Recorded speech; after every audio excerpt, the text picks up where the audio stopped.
오늘 말씀은 에스겔 8장 1절부터 18절까지의 말씀을 보시겠습니다. 여섯째 달 초다새에 나는 집에 앉았고 유다의 장로들은 내 앞에 앉아 있는데 주 여호와의 권능이 거기서 내게 내리시기로 내가 보니 불같은 형상이 있더라. 그 허리 아래의 모양은 불같고 허리 위에는 광채가 나서 단새 같은데 그가 손 같은 것을 펴서 내 머리털 한 오슴을 잡으며 주의 영이 나를 들어 천지 사이로 올리시고 하나님의 환상 가운데 나를 이끌어 예루살렘으로 가서 안뜰로 들어가는 북향한 문에 이르시니 거기에 질투의 우상 곧 질투를 일어나게 하는 우상의 자리가 있는 곳이라. 이스라엘 하나님의 영광이 거기 있는데 내가 들에서 본 모습과 같더라. 그가 내게 이르시되 인자야 이제 너는 눈을 들어 북쪽을 바라보라 하시기로 내가 눈을 들어 북쪽을 바라보니 제단문 어기 북쪽에 그 질투의 우상이 있더라.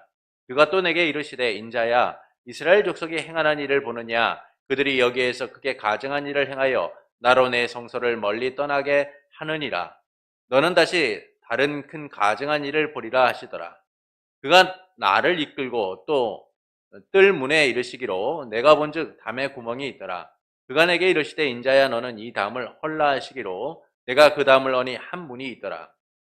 또 내게 이르시되 들어가서 그들이 거기에서 행하는 가증하고 악한 일을 보라 하시기로 내가 들어가 보니 각양 곤충과 가증한 짐승과 이스라엘 족속의 모든 우상을 그 사방벽에 그렸고 이스라엘 족속의 장로 중 70명이 그 앞에 섰으며 사반의 아들 야사냐도 그 가운데 섰고 각기 손에 향로를 들었는데 향연이 구름같이 오르더라. 또 내게 이르시되 인자야 이스라엘 족속의 장로들이 각각 그 우상의 방한 어두운 가운데에서 행하는 것을 내가 보았느냐. 그들이 이르기를 여호와께서 우리를 보지 아니하시며 여호와께서 이 땅을 버리셨다 하느니라. 또 내게 이르시되 너는 다시 그들이 행하는 바 다른 큰 가증한 일을 보리라 하시더라. 그가 또 나를 데리고 여호와의 전으로 들어가는 북문에 이르기로 보니 거기에 여인들이 앉아 단무스를 위하여 애곡하더라. 그가 또 내게 이르시되 인자야 내가 그것을 보았느냐. 너는 또 이보다 더 큰 가증한 일을 보리라 하시더라. 그가 또 나를 데리고 여호와의 성전 안뜰에 들어가시니라. 보라 여호와의 성전 문 곧 현관과 제단 사이에서 약 25명이 여호와의 성전을 등지고 낫을 동쪽으로 향하여 동쪽 태양에게 예배하더라. 또 내게 이르시되 인자야 내가 보았느냐. 유다 족속이 여기에서 행한 가증한 일을 적다 하겠느냐. 그들이 그 땅을 폭행으로 채우고 또다시 내 노여움을 일으키며 심지어 나뭇가지를 그 고에 두었느니라. 그러므로 나도 분노로 갚아 불쌍히 여기지 아니하며 공의를 베풀지 또 아니하리니 그들이 큰 소리로 내 귀에 부르짖을지라도 내가 듣지 아니하리라. 아멘.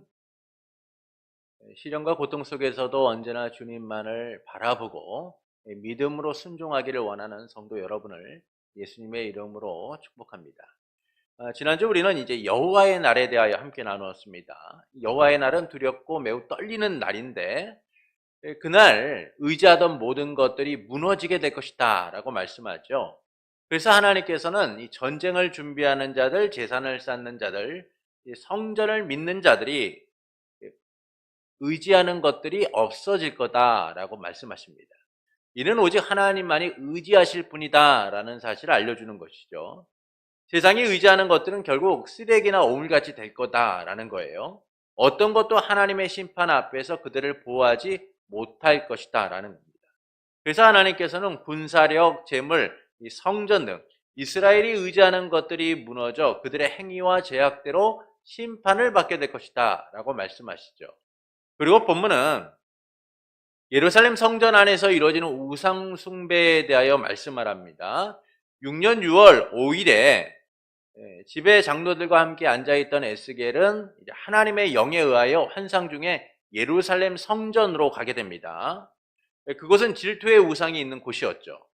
그곳에서 에스겔은 하나님의 인도를 받아서 성전 곳곳에서 일어나는 우상 숭배의 환상을 보게 됩니다. 성전뜰 제단문 입구에 세워진 질투의 우상을 보게 되고 또 뜰문 인접한 담안의 비밀 공간에서 70장로들의 우상 숭배를 보게 됩니다. 그리고 성전뜰 북문에 앉아있는 여인들이 단무스를 위하여 애곡하는 것을 보게 되고 성전뜰 북문 안, 곧 성전 안뜰의 현관과 제단 사이에서 70장로가 태양을 숭배하는 것을 보게 되죠. 그래서 하나님께서는 나도 분노로 갚아 불쌍히 여기지도 않고 공의를 베풀지도 아니할 것이며 그들이 큰 소리로 부르짖어도 듣지 아니할 것이다 라고 하십니다. 이를 통하여 말씀하시는 바는 무엇일까요? 인간의 욕망의 끝에는 언제나 하나님의 자리가 있었어요. 그래서 사람들은 하나님과 같이 되기 위하여 노력하고 그 자리에 앉고자 합니다. 아담과 하와도 하나님과 같이 된다는 말에 선악을 알게 하는 나무의 열매를 먹었죠. 신할 평지에 모인 사람들은 어땠습니까? 그들은 성과 탑을 쌓아서 그들의 이름을 내고 흩어짐을 면하자라고 하면서 하나님의 권위에 도전했어요. 그리고 이런 하나님의 자리를 찬탈하고 그 권위에 도전하는 일은 인류 역사에서 반복되었습니다. 우시아는 16살에 왕이 되어서 예루살렘에서 52년 동안 이스라엘을 다스린 성공적인 왕이었어요. 그는 하나님의 뜻을 잘 가르치는 스가랴가 살아있는 동안에는 하나님의 말씀을 너무나 잘 들었던 사람입니다. 이 때문에 하나님께서는 그를 번성하게 하셨으며 그의 나라를 매우 강성해지도록 만드셨죠. 그런데 문제가 생겨요. 그가 강성해지자 마음이 교만하여서 악을 행하게 된 겁니다. 하나님의 권위에 도전하여서 그 자리를 찬탈하려고 한 것이죠. 그래서 오직 제사장들만이 하나님께 분향할 수 있음에도 불구하고 왕의 권위를 앞세워서 이 일을 하려고 합니다. 제사장들이 그를 막으면서 이 일은 왕이 할 일이 아닙니다. 성별된 제사장들만이 할 일입니다. 라고 하였음에도 그는 분노하며 향로에 분향을 하게 됩니다. 이 일로 그는 이마에 나병이 생겨서 죽는 날까지 하나님의 전에 격리되어서 별궁에 생활하게 되죠. 이처럼 인간의 욕망과 교만의 끝에는 언제나 하나님을 향한 도전, 하나님의 자리를 찬탈하고자 하는 악함이 있었습니다. 이 점에서 본문도 하나님의 자리가 찬탈당한 안타까운 현실을 보여주고 있죠. 하나님의 영광이 아직 성전 안에 있었음에도 불구하고 우상 숭배로 더러워진 이 성전의 모습을 보여주고 있는 겁니다. 에스겔은 환상 중에 예루살렘 성전에 가게 되는데 그곳은 질투의 우상이 있는 곳이었죠. 그리고 하나님의 인도하심을 받아서 성전 곳곳에 일어나는 우상 숭배를 보게 됩니다. 하나님의 자리가 찬탈당한 이 비참한 현실을 보게 된 것이죠. 하나님께서 영광을 받으시고 그분의 함께 하심을 누려야 될 자리가 오물과 악취로 가득한 우상 숭배의 자리가 된 거예요. 아직 하나님께서 성전 안에 함께 하심에도 불구하고 그들은 하나님을 외면하고 죄악으로 더럽힌 겁니다. 이 같은 우상 숭배에 대해서 하나님께서는 분노로 갚으실 것이며 불쌍히 여기지도 궁일이 여기지도 않고 그들의 부르짖음도 듣지 않을 것이다 라고 말씀하시죠. 이를 통해서 말씀하시는 바는 무엇일까요? 성전을 더럽힌 우상 숭배로 인하여 하나님께 심판받음을 알려주는 거예요. 하나님의 심판에 대해 잔혹한 심판, 인정 없는 심판이다라고 여길지도 모릅니다. 그러나 하나님께서 이스라엘을 향한 심판이 그들의 가증한 일 때문이다라는 사실을 분명하게 말씀하죠. 하나님의 이 자비 없는 심판이 어디로부터 비롯되고 있느냐? 바로 이스라엘의 죄악 때문이다라는 겁니다. 하나님께서 그들을 버리신 것이 아니라 그들이 하나님의 자리를 빼앗아 우상의 자리로 만들었기 때문이죠. 그래서 성전 안에서 이루어지는 이 참혹한 죄악이 얼마나 일반화되어 있는가를 말씀해주고 있는 거예요. 그리고 하나님께서는 이보다 더 큰 가증한 일을 벌이라는 말씀을 반복하셔서 그 죄악의 점진성과 이 죄악이 얼마나 커져가고 있는 것과 심각성을 함께 보여주고 있는 것이죠. 6년 6월 5일에 에스겔은 하나님의 권능에 의하여 그분의 손이 임함을 경험하게 됩니다. 그때 불같은 형상에 의해 머리털이 잡히게 되죠. 그리고 영에 의하여 하나님의 환상 중에 예루살렘으로 가게 됩니다. 여기서 불같은 형상은 인자의 형상으로서 성자 예수 그리스도를 의미하고 하나님의 영은 성령님을 의미해요. 그러니까 에스겔서는요, 이 성부 하나님, 성자 예수님, 성령 하나님의 역사를 매우 입체적으로 함께 보여줌을 통하여 하나님의 나라가 삼일째 하나님의 놀라운 역사를 통하여 이루어지고 있다라는 사실을 잘 보여주는 말씀이에요. 오늘 본문도 바로 이 점에서 이 인자이신 예수 그리스도를 통하여서 에스겔이 그리스도의 영에 의하여 이끌려지고 있다라는 사실을 보여주고 있습니다. 성령에 의하여 에스겔은 이제 예루살렘 성전, 곧 질투의 우상이 있는 곳에 가게 됩니다. 환상 중에 그는 상상할 수 없는 이 죄악, 더럽혀진 성전의 모습을 보게 되는 것이죠.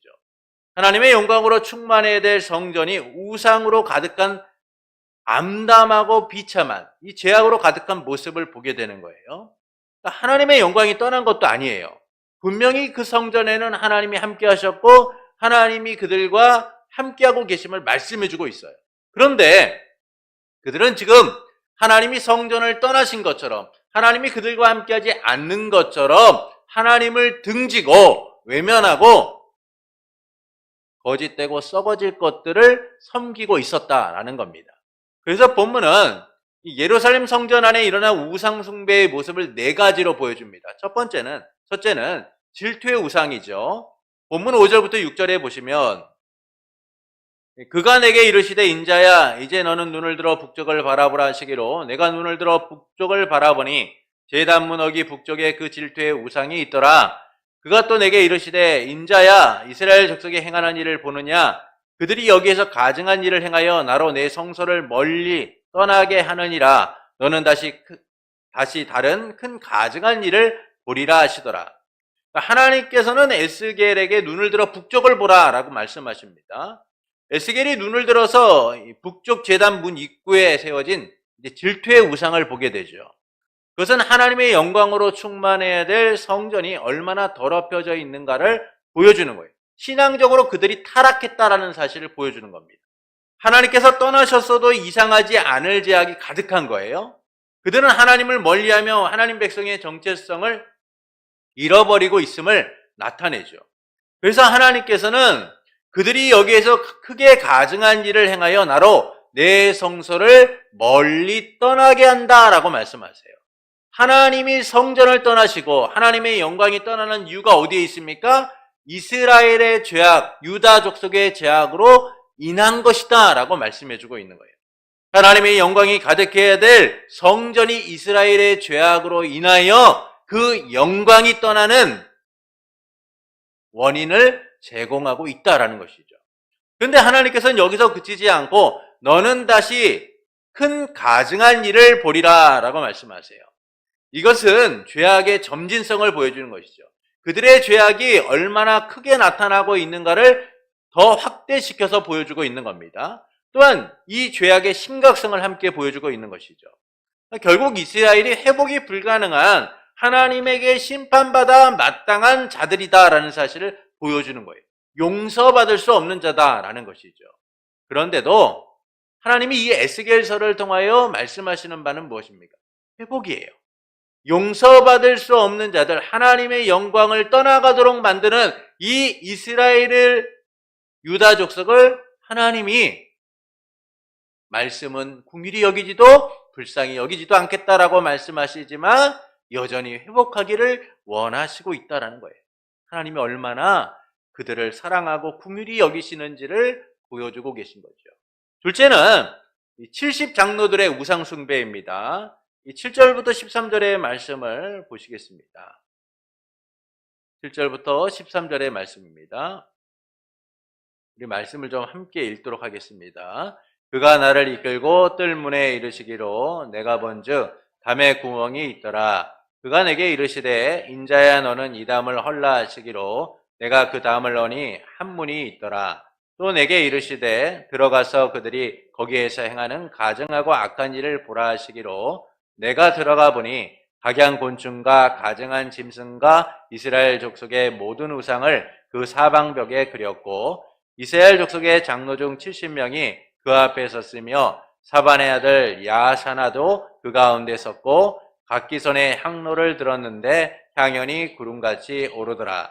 또 내게 이르시되 인자야 이스라엘 족속의 장로들이 각각 그 우상의 방한 어두운 가운데에서 행하는 것을 내가 보았느냐. 그들이 이르기를 여호와께서 우리를 보지 아니하시며 여호와께서 이 땅을 버리셨다 하느니라. 또 내게 이르시되 너는 다시 그들이 행하는 바 다른 큰 가증한 일을 보리라 하시더라. 자, 에스겔은 하나님의 말씀대로 성전 뜰문에 인접한 담의 구멍을 통하여 비밀스러운 공간을 보게 됩니다. 그것은 각양 곤충과 가증한 짐승과 이스라엘 족속의 모든 의상이 사방벽에 그려져 있었다는 거예요. 그곳에는 이스라엘 장로 등 70명이 향로에 향연을 피고 있는 것을 보게 되었다라는 겁니다. 그러나 이는 하나님의 말씀과는 배치되는 행위로서 악한 일인 거예요. 여러분, 향로에 분향하는 일은 누구만이 할 수 있는 거예요? 제사장들만이 할 수 있는 거예요. 그래서 우시야는 하나님의 말씀을 어기고 향로에 분향하려고 했다가 이마에 나병이 생겨서 성전에서 격리되고 별궁에서 생활하게 됐잖아요. 그런데 이 악한 일을 누가 하고 있는 거예요? 이스라엘의 지도자다라고 말할 수 있는 이 70장로가 그 악을 행하고 있었다는 거예요. 하나님께 불순종하고 종교적으로 타락하고 신앙적으로 타락한 모습을 이스라엘의 지도자들이 행하고 있었다는 겁니다. 이 얼마나 악한 일이냐라는 것이죠. 그래서 그들은 우상의 방 안에서 비밀스럽게 우상 숭배를 하고 있었다는 거예요. 이들이 섬기는 우상에 대해 가나안 우상이다, 이집트의 우상이다라는 많은 추측들이 있지만 본문은 분명하게 그들이 하나님이 아닌 우상을 섬기고 있었다라는 사실만을 이야기해주고 있다는 것이죠. 그러니까 이것은 이스라엘이 얼마나 이 종교적으로 타락하고 그 심각성이 대단했는가를 보여주고 있는 거예요. 또한 그들이 하나님이 아닌 우상에게 구원을 얻고자 했다라는 사실을 보여주고 있는 겁니다.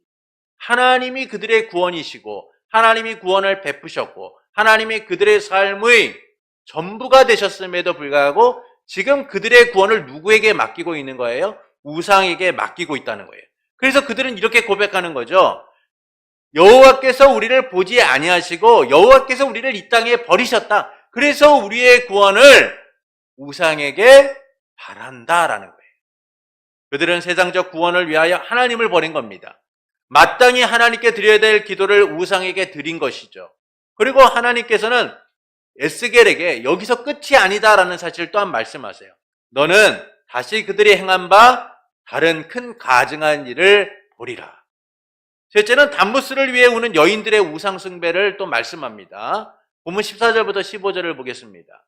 그가 또 나를 데리고 여호와의 전으로 들어가는 북물에 이르시기로 보니 거기에 여인들이 앉아 단무스를 위하여 애곡하더라. 그가 또 내게 이르시되 인자야 내가 그것을 보았느냐 너는 또 이보다 더 큰 가증한 일을 보리라 하시더라. 하나님에 의하여 에스겔은 성전 북문에 앉아있는 여인들을 보게 됩니다. 근데 그 여인들이 단무스를 위하여 애곡했다는 거예요. 슬피 울고 있었다라는 것이죠. 단무스는 수메르 신화에 나오는 농업의 신, 목자의 왕을 이야기합니다. 그는 수메르 신화에 보면은 홍수 이전에 수메르를 통치했던 약 3만 6천 년 동안 통치했던 자로서 죽어서 지옥에 갔다가 살아난 자다라고 여겨졌어요. 그래서 6월부터 7월에는요 메소포타미아 지역에서 이 단무스를 위하여 애곡합니다. 그러니까 그들은 단무스가 떠난 것을 슬퍼하면서 그 단무스가 다시금 그들에게 돌아오기를, 그들의 삶의 번영을, 풍요를 가져다 주기를 기원을 하죠. 그런데 하나님을 떠남을 슬퍼해야 될 이들이 지금 누구의 떠남을 슬퍼하고 있는 거예요? 단무스의 떠남을 슬퍼하고 있다는 거예요. 하나님이 지금 그들과 함께 하시고 그들의 삶 가운데 역사하시고 계심에도 불구하고 그들은 하나님을 멀리 떠나보내면서 하나님을 위하여 슬퍼하는 것이 아니라 단무스를 위하여 슬퍼하고 있다는 겁니다. 하나님의 떠나가심을 슬퍼하지 않고 우상의 떠남을 슬퍼하는 이들, 그들의 삶이 이루어지기를 염원하는 이들의 모습을 통하여 그들이 하나님으로부터 떠난 자들, 하나님을 멀리한 자들이다라는 사실을 보여주는 것이죠. 그래서 하나님께서는 이보다 더 큰 가증한 일을 보리라 라고 말씀하는 거예요. 이것은 너무나 심하고 역겹다라는 것을 이야기해 주는 것이죠. 계속 죄악의 점진성이 나타나고 있는 거예요. 우상 숭배가 더욱더 확장되어서 그들이 하나님을 멀리 떠나보내고 하나님을 외면하고 하나님이 아닌 우상을 통하여 삶의 구원을 이루고자 하는 모습들을 보여주고 있는 것이죠. 얼마나 이스라엘이요 유다 족속이 타락하고 오염되었는가를 계속 하나님이 보여주고 계신 거예요. 넷째는 태양 숭배입니다. 본문 16절부터 17절의 말씀을 함께 읽겠습니다. 그가 또 나를 데리고 여호와의 성전 안들에 들어가시니라. 보라, 여호와의 성전 문 곧 현관과 제단 사이에서 약 25명이 여호와의 성전을 등지고 낫을 동쪽으로 향하여 동쪽 태양에게 예배하더라. 또 내게 이르시되 내가 보았느냐? 유다 족속이 여기에서 행한 가증한 일을 적다 하겠느냐? 그들이 그 땅을 폭행으로 채우고 또다시 내 노여움을 일으키며 심지어 나뭇가지를 그 코에 두었느니라.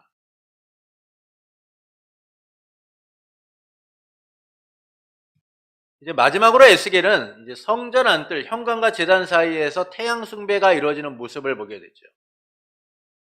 약 25명의 제사장이 하나님의 성전을 등지고 동쪽을 향해 태양에게 예배하는 모습을 보여줍니다.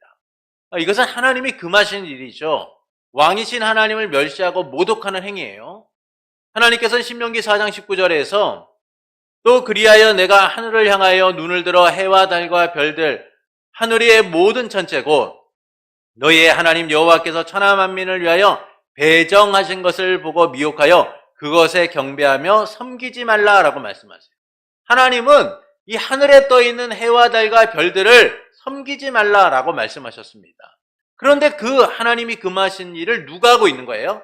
마땅히 하나님을 섬겨야 될 제사장들이 하나님을 등지고 하나님의 성전을 등지고 태양 숭배를 하고 있었다는 것이죠. 그들의 왕이신 하나님을 모독하고 하나님의 궁전을 더럽히고 있는 거예요. 이에 대하여 하나님께서는 이스라엘이 이 땅을 폭력으로 채우고 다시 나를 경노케 하였고 심지어 나뭇가지를 그들의 코에 두었다라고 말씀하세요. 그러니까 사회적으로 폭력이 난무하고 종교적으로 타락했다라는 사실을 보여주고 있는 거예요. 그만큼 이스라엘의 죄악이 만연했다라는 사실을 보여주는 겁니다. 곳곳에서 계층과 신분과 지역에 상관없이 곳곳에서 하나님을 배반하는 우상을 숭배하는 일들이 만연해 있었다는 것이죠. 그 만연의 절정이 뭐예요? 하나님을 마땅히 섬겨야 되고 예배해야 될 성전에서 그 일들이 이루어지고 있었다는 거예요. 그러니까 여기서 나뭇가지를 그들의 코에 두었다라는 말은 의미가 명확하지 않습니다. 그러나 그 행위가 얼마나 악한지를 우리에게 알려주고 있는 것이죠. 그래서 하나님께서는 매우 경노하시며 그 일이 매우 악한 일이다라는 사실을 우리에게 말씀해주고 있는 거예요. 그러니까 이처럼 이스라엘 백성의 죄악, 우상 숭배는 하나님을 배신하고 배반하는 악한 행위였습니다. 하나님의 자리를 찬탈하고 우상의 자리로 만든 거죠. 이런 이스라엘 백성의 우상 숭배에 대해 하나님께서는 결론적으로 이렇게 말씀하세요. 본문 18절을 보시겠습니다. 그러므로 나도 분노를 갚아 불쌍히 여기지 아니하며 공의를 베풀지도 아니하리니 그들이 큰 소리로 내게 부르짖을지라도 내가 듣지 아니하리라. 하나님께서는 이스라엘 백성이 가증한 죄악을 저질렀기 때문에 분노로 갚으시겠다는 거예요. 사회적, 종교적 죄악에 대하여 그 책임을 물으시겠다는 겁니다. 불쌍히 여기지도 공의히 여기지도 않고 그들이 부르짖어도 듣지 않으시겠다는 거죠. 하나님께서는 이스라엘 백성이 그토록 의지하던 모든 것들을 무너뜨려 절망하게 만드시겠다는 거예요. 이제 그들은 우상을 의지했던 삶이 얼마나 비참한 삶인가를 하나님을 통하여 겪게 될 겁니다. 그 현실과 마주하게 될 것이죠. 그리고 비로소 깨닫게 될 거예요. 그들이 하나님을 등지고 하나님을 외면하고 하나님을 떠나게 했던 삶의 결과가 어떤 것인가라는 사실을 깨닫게 될 겁니다. 그리고 그들은 비로소 알게 되겠죠. 하나님만이 그들의 구원이시라는 사실, 하나님만이 그들의 피난처이시고 요새이시라는 사실을 그들은 알게 될 거예요. 이처럼 본문은 성전을 더럽힌 우상 숭배로 인해 하나님께 심판받음을 알려주는 거예요. 결국 심판의 원인은 인간의 죄악으로부터 온다라는 겁니다. 하나님의 심판은 무자비하고 잔혹한 것이 아니라 인간의 악함을 통하여 나타난 결과라는 것이죠. 그래서 하나님께서는 그들의 행위대로 공의롭는 자비, 공의롭는 심판을 베푸시겠다라고 말씀해주고 있는 거예요. 하나님이 아닌 세상을 의지하고 세상을 통해 구원받고자 하는 인간의 어리석은 행위에 대한 심판을 내리시겠다라는 겁니다. 그리고 언제나 그 끝에는 하나님의 자리를 찬탈하고 하나님의 왕되심을 거부하는 인간의 욕망이 있음을 말씀해주고 있는 거예요. 그래서 말씀은 우리에게 용서받지 못하는 심판으로 인해 고통받지 않도록 하나님을 바라보도록 만드는 겁니다. 하나님만이 우리가 바라보고 의지해야 될 우리의 왕이시고 우리의 주이심을 온전히 바라보기를 원하시는 거죠. 이를 통해서 하나님께서 우리가 어떻게 살기를 원하실까요? 하나님이 계셔야 될 자리를 보존하기를 원하시는 거예요. 내 삶의 중심에 하나님을 모시고 그분만을 섬기는 삶이 되기를 원하시는 겁니다. 예수 그리스도의 낮아지심과 높아지심을 통하여 우리는 하나님 나라 백성으로서 하나님의 통치를 누리게 되었습니다. 그래서 우리의 왕은 세상이 아니라 그리스도이시며 하나님이시죠. 오직 교회의 왕이신 그리스도 안에서 우리는 세워져 가는 거예요. 그렇게 우리는 내 중심의 주님을 모시고 그분의 통치를 누리는 삶이 되어야 하는 겁니다. 언제나 겸손히 하나님의 통치를 누리는 삶이 되어야 하는 것이죠. 그러나 우리는 하나님이 계셔야 될 자리를 보존하지 못하고 그 자리에 앉고자 할 때가 참 많아요. 그 자리에 다른 것을 옮겨 놓을 때가 있습니다. 그것은 하나님이 중심이 아니라 내가 중심이 된 삶을 살고자 하기 때문이죠. 자기 우상화를 통하여서 내 감정과 선택과 내 판단을 우선하여서 하나님의 자리에 그것들을 가져다 놓는 거예요. 그래서 하나님이 하신 일을 기억하고 그분의 은혜 아래 거하기보다는 내가 한 일을 기억하고 그 자리에 앉으려고 하는 거예요. 자기의 영광을 얻어 누리고자 하는 겁니다. 하나님의 자리를 빼앗아 인간의 자리로 만들고자 하는 것이죠.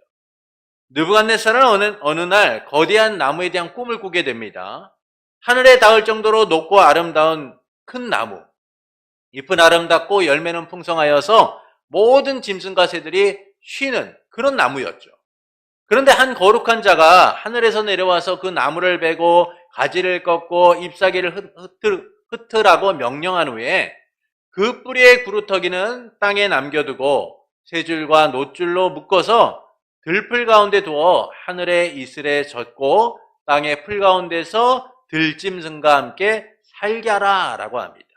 또한 사람의 마음 대신에 짐승의 마음을 주어서 7년을 지내도록 하라라고 하죠. 이는 지극히 높으신 하나님께서 인간 나라를 다스리시며 그가 원하는 사람에게 그 나라를 주시며 가장 낮은 사람을 그 위에 세우시는 것을 모든 사람으로 알게 하시기 위함이다 라고 합니다. 이후에 잠에서 깬 느부갓네살은 다니엘을 불러서 그 꿈을 해석하게 하죠.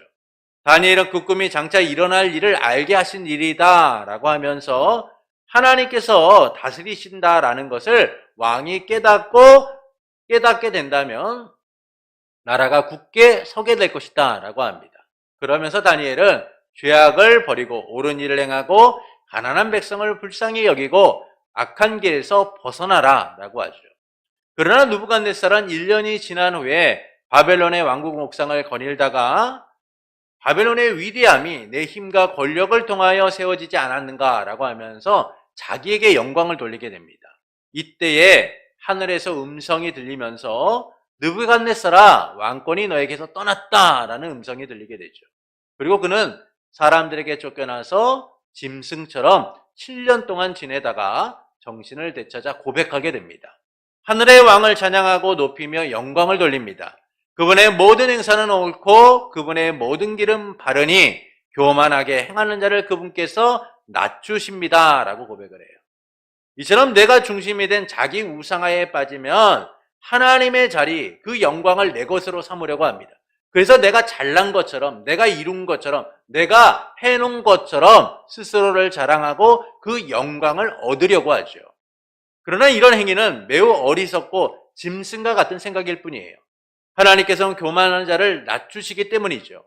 우상을 철저하게 파괴하여 하나님만이 참되심을 나타내시기 때문입니다. 그래서 하나님께서는 우리가 내 삶의 중심에 하나님을 모시고 그분만을 섬기는 삶이 되기를 원하시는 거예요. 성전된 삶을 살아가기를 원하시는 겁니다. 하나님을 모신 그분의 백성으로서 정체성을 드러내며 살기를 원하시는 거죠. 이에 대하여 사도 바울은 고린도후서 6장 14절부터 16절에서 다음과 같이 말씀합니다. 고린도후서 6장 14절부터 16절입니다. 너희는 믿지 않는 자와 멍에를 함께 매지 말라. 의와 불법이 어찌 함께하며 빛과 어둠이 어찌 사귀며 그리스도와 벨리알이 어찌 조화되며 믿는 자와 믿지 않는 자가 어찌 상관하며 하나님의 성전과 우상이 어찌 일치가 되리요. 우리는 살아계신 하나님의 성전이라. 이와 같이 하나님께서 이르시되 내가 그들 가운데 거하며 도로 행하여 나는 그들의 하나님이 되고 그들은 나의 백성이 되리라. 하나님의 성전 백성된 우리는 세상과의 일치를 꿈꾸는 자들이 아니에요. 자기 우상화를 통하여 하나님의 자리를 찬탈하는 자들이 아닙니다. 내 편의와 목적을 가지고 우상과 함께 주님을 섬기고 살아가는 자들이 아닌 거예요. 예수님께서도요, 하나님과 재물을 함께 섬길 수 없다라고 말씀하셨어요. 이처럼 우리는 세상과 멍해를 함께 지는 자들이 아니에요. 오직 하나님만을 섬기고 하나님 백성됨을 나타내야 됩니다. 왜 그렇습니까? 우리는 하나님의 성전이기 때문이에요. 그래서 우리가 하나님의 성전됨을 나타내는 삶을 살아가야 되는 겁니다. 아무리 세상의 유혹이 크고 세상의 영광이 크고 세상의 것들이 내 삶을 바꿀 수 있는 것처럼 여겨져도 내 삶의 중심에 하나님을 모시고 살아가는 삶만이 우리의 진정한 구원이고 능력이고 힘이라는 사실을 우리는 깨닫고 우리의 중심에 하나님을 모시고 그분의 통치가 이루어지는 곳이 되도록 살아가는 하나님의 백성이 되어야만 하는 것이죠. 사랑하는 성도 여러분, 하나님께서는 에스겔을 환상 중의 성전으로 내려가셔서 곳곳에서 행해지는 우상 숭배를 보게 하십니다. 이는 성전을 더럽힌 우상 숭배로 인하여 하나님께 심판받음을 알려주시는 거죠. 하나님께서는 에스겔의 성전 곳곳에서 이루어지는 우상 숭배, 질투의 우상 또는 70장로의 우상 숭배, 단무스를 위하여 애곡하는 여인들, 그리고 태양을 숭배하는 25의 제사장들의 모습을 보여주십니다. 이는 죄악의 점진성과 심각성을 보여주는 것이죠. 얼마나 오염되었고 타락했는가를 보여주는 거예요. 그래서 하나님께서는 그들을 용서하지 않고 분노로 갚으시겠다라고 합니다. 하나님의 자리를 찬탈하고 등 돌린 이스라엘 백성의 죄악을 심판하시겠다라는 것이죠. 이를 통해서 하나님께서는 우리가 어떻게 살기를 원하실까요? 하나님이 계셔야 할 자리를 보존하기를 원하시는 거예요. 내 삶의 중심에 하나님을 모시고 그분만을 섬기는 삶이 되기를 원하시는 겁니다. 그러나 우리는 하나님이 계셔야 될 자리를 보존하지 못하고 그 자리에 다른 것들을 놓은 채 살아가려고 하죠. 돈, 명예, 권력, 자녀 등 우리의 삶에 이것이 필요하다라고 생각되는 것들을 우리 중심에 놓고 그것들을 붙들고 살아가려고 할 때가 많습니다. 그것은 하나님이 중심이 아닌 내가 중심이 된 삶을 살려고 하기 때문이죠. 자기 우상화에 빠져서 하나님의 자리를 찬탈한 채 그렇게 살아가려고 하는 거예요. 그러나 그 삶은 하나님의 진노 아래 놓일 뿐입니다. 그 삶이 우리가 보기에는 구원일 것 같고 우리가 보기에는 성공일 것 같고 우리가 보기에는 옳은 것처럼 보이지만 결국 그 삶은 내 삶의 참 주권자이신 하나님을 배척하는 삶이고 주님의 진노 가운데 있는 삶일 뿐이죠. 그래서 우리는 하나님만을 섬기고 그분의 통치 아래 거하는 삶이 되어야 합니다. 그러므로 내 삶의 중심에 하나님만을 모시고 사는 성도가 되는 것은 어떨까요? 내 욕망과 욕심이 앞서고 내 판단과 생각이 우선해도 언제나 하나님만을 섬기고 그분의 통치 아래 거하는 성도가 되는 것은 어떨까요? 그때 우리는 하나님의 은혜로우신 통치를 누리게 될 겁니다. 하나님만이 우리의 참된 왕이시며 주권자이심을 누리게 될 거예요. 그래서 우리는 하나님만을 섬기고 그분의 자리를 보존하는 삶이 되어야 됩니다. 하나님이 우리를 성전 삼으심을 잊지 말고 그 성전된 삶을 향해 나아가는 복된 성도가 되어야 하는 것이죠.